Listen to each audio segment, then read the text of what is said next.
This is John T for the Boxing Voice, and I'm really pleased to be joined today by lightweight British prospect Sam Noakes. How are you, Sam?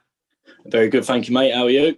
Yeah, I'm really good. Thanks for coming on a Sunday morning. What's the weather like down there? I saw that it was going to be snowing and it was going to hit Kent. Yeah, it doesn't look very nice out there, to be honest with you. It's not laying, but it's not too great. Fair play. At least it's not settling, then so you can get out and go for a run, probably hopefully later. Right, well, let's start off. It's the first time we've had you on the site, Sam. So tell us a little bit about yourself and what got you into boxing in the first place, mate. I didn't start boxing till I was about 13, really. My oldest brother, done it before I did, and I didn't really have no interest in it, to be honest with you. But I kept getting into just hanging around with the wrong crowd a little bit, really. And then my mum was like, "Right, that's it. You're going up the boxing club," and I ain't looked back since, really. Just took to it really well. That's a textbook story. That's like something you'd see in a film. Right, my boy's misbehaving, dragging down the gym. That's excellent, mate. And how old are you now, Sam? 23. I'll be 24 in July. 23. So you've been doing it for about 10 years or so. So tell us a little bit about your professional career is going great. But before I get to that, tell us a bit about your amateur career. Well, to be honest with you, I didn't really start taking it that seriously till I got in my later teens, really. Like I always said to my boxing coach, I was like, I'm only doing it as a junior. I'm not going to do it as a senior. And then my senior career was probably better than my junior, to be honest with you. I think I won my first national title when I was about 17, I think. 17, 18. And then won another one at 20. And then after 20, I got my diet sorted, started taking it seriously, like training, like up before work, running and that, like giving it 100%. And it just started flying off. I ended up with 5 national titles. I won ABAs, NABCs twice, Tri-Nations, and Herring as well. So we ended up going really well, to be honest with you. And then the year after I won ABAs, then the Tri-Nations, then got signed pro. So it all come quite quickly. Yeah, you can tell how well you're done. I mean, Frank Warren signed you up quite quickly. If you have 5 national titles, they usually kind of fast track you and get you on there. Yeah, exactly. So well done for the amateurs. Well, look, let's move towards the pros now. So you're already 4-0. 3 of your first 4 fights, mate, have been live on TV on big undercards. So yeah, I've been very lucky there, really. Yeah, 3 of the Dubois undercards, I think. And that was your debut. So talk us through what that's been like for you, fighting on those big shows. Oh, well, my debut, to be honest with you, it's a bit of a blur, really. Like, it was mad. Like, it felt like I was in the change room for ages, yeah? And then all of a sudden, like, I'm in the ring, like, other people in there, and I'm like, God, I've seen him on the telly before. It's like a rabbit in the headlights for me, to be honest with you. But then after that, you just sort of come accustomed to how it all works and that. And then, like, I'm sort of used to it now. I mean, my last fight was in August of last year. And that was like, I was afloat one night, so I come on right at the end. But the one before that at York Hall on the show before the Tyson Fury card, that was brilliant. Do you know what I mean? It was like live slot, got a little knockout in the first round. It was brilliant. How did you find the York Hall experience? Because lots of pros tell us how much they love that because it's quite intimate.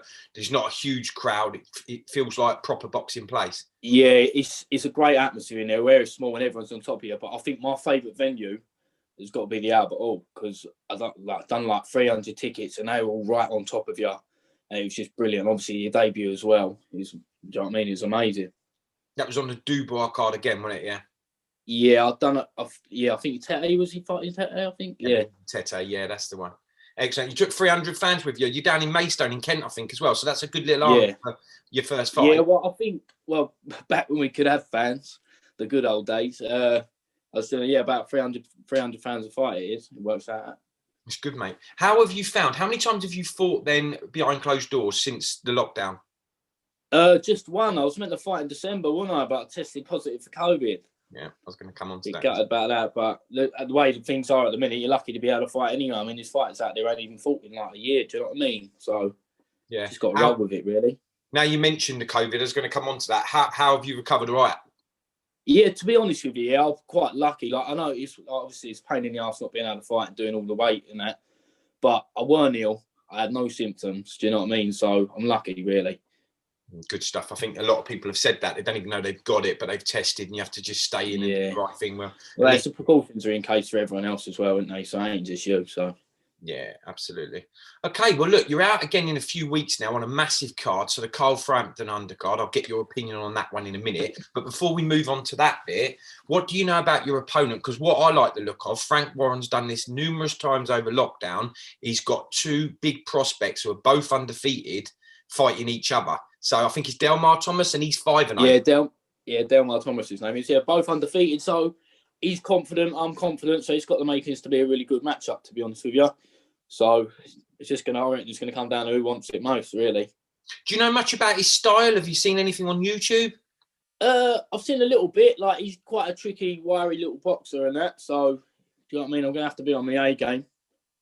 But I'm confident. Do you know what I mean? I've got good sparring. I've been sparring with Archie Sharp. It don't come much more awkward than him. I mean, Dennis is hard to get hold of. I've been doing good rounds with him as well. So the preparation's been put in well. So I saw Archie Sharp gave you a bit of a shout out. I think it was on Twitter or somewhere the other week. So that they're good people to be sparring with. I mean, Dennis. Oh yeah, definitely. Probably Archie's a very, very tricky customer. To be honest with you, I don't think they come much trickier than him, really. Yeah, and if you're sparring them quite a lot, all those rounds in sparring will definitely. Yeah, that's what I mean. The gym's buzzing at the minute. I mean, there's like loads of boys in there. You got me, Mickey Burt, Elliot Wow. They're all around the same weight. Henry Turner. Do you know what I mean? So the sparring's just top class, really. And you're all in the same gym down there, aren't you? Yeah. Yeah, that must be excellent for you. Good stuff. Okay. Well, look, I'm sure that'll be a cracking fight. I won't say my predictions because I'm just going to watch it like all fans and sort of like enjoy it. I think it will be a bit of a tear up. And let's hope for you that you come through. Sticking with that card, obviously it's nice to be on a Carl Frampton card. You've not been on one before, but Carl Frampton will be going to try to become Ireland's first ever 3-time different weight world champion. What are your thoughts on the fight? Do you think he's got a good shout against Jamal Herring? Yeah, I think that's a 50-50 fight. I mean, they're both top fighters. I mean, there is a big height difference, though, isn't there? That Jamal Herring's very, very tall. So I don't know.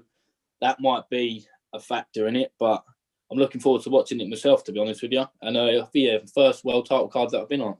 Yeah, exactly. So that'd be great to be on a card like that. Well, sticking with the lightweight division, I spoke to someone the other day on an interview and I was like, at the moment, that is definitely my favourite division. You've got 4 or 5 fighters on the other side of the... Yeah, going off in there, isn't it? Yeah, exactly. What's your thought on who the number one is at the moment in that division?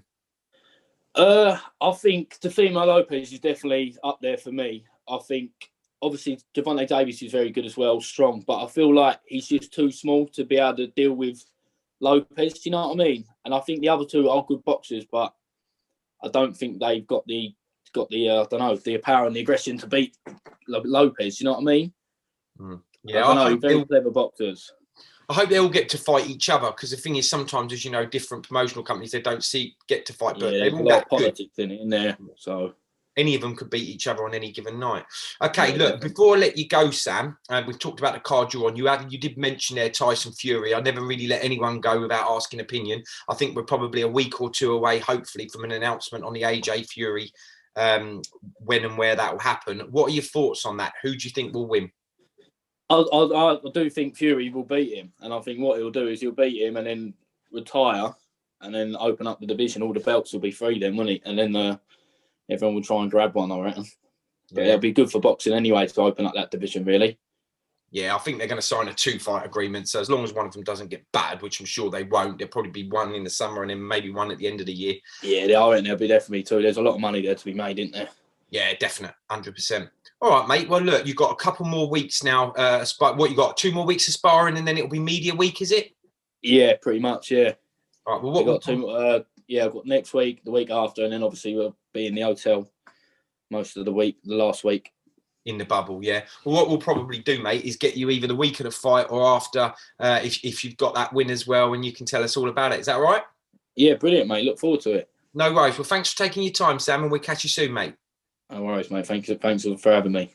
Cheers. Yo, if you enjoyed the video, feel free to hit the like, subscribe, and share. As always, if you want to support us to the next level, head over to the patreon.com/ThaBoxingVoice. We have tons of exclusive from Border Wars, Entitled, betting shows, the list goes on and on and on. But in addition to that, if you guys have questions for fighters, trainers, and promoters, this is where you can submit them. We will run out, get these questions answered, and put it back on the show just for you guys. Appreciate it. Peace.